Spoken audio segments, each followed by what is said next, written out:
অপেক্ষা শেষ হলো। আফরান নিশো হাজির হলেন পর্দার দাগি হয়ে। প্রায় 2 বছর পর নতুন সিনেমায় নতুন লুকে তিনি হাজির হলেন দর্শকদের সামনে। ঈদ উল ফিতরে মুক্তি পেতে যাচ্ছে আফরান নিশো অভিনীত সিনেমা দাগি। এর টিজার প্রকাশ পেয়েছে 11 মার্চ বিকেলে, আর তাতেই নড়েচড়ে বসেছেন ভক্ত দর্শকরা।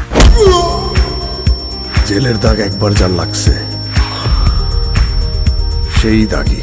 1 মিনিট 7 সেকেন্ডের টিজারে আফরান নিশোকে পাওয়া গেছে 3টি ভিন্ন লুক ও পরিস্থিতিতে। সিনেমার তার চরিত্রের নাম নিশান। প্রথমে তিনি হাজির হন বড় চুলে, মাঝখানে তাকে পাওয়া যায় ছোট চুল বা স্বাভাবিকভাবেই, আর একদম শেষে তিনি হাজির হন কয়েদির পোশাকে। তার কয়েদি নম্বর 786। টিজারে অভিনেত্রী তমা মির্জা, সুনেরাহ বিনতে কামাল, শহীদুজ্জামান সেলিমকেও দেখা গেছে।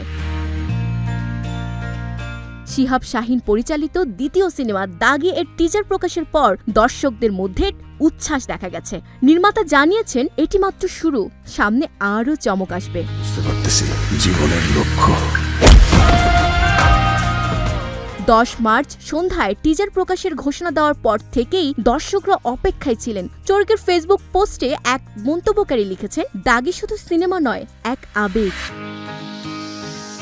দীর্ঘ বিরতির পর নতুন সিনেমা নিয়ে হাজির আফরান নিশো। তিনি বলেন, টিজার ভবিষ্যতের ইঙ্গিত মাত্র, সিনেমার প্রতিটি ফ্রেমেই গভীরতা আছে। সহশিল্পী তমা মির্জাও দর্শকদের ভালোবাসায় অভিভূত।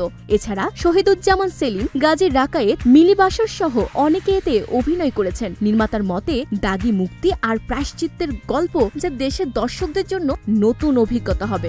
আব্বা আমাকে সবসময় বলতো, নিশান, জীবনের একটা লক্ষ্য খুঁজে বের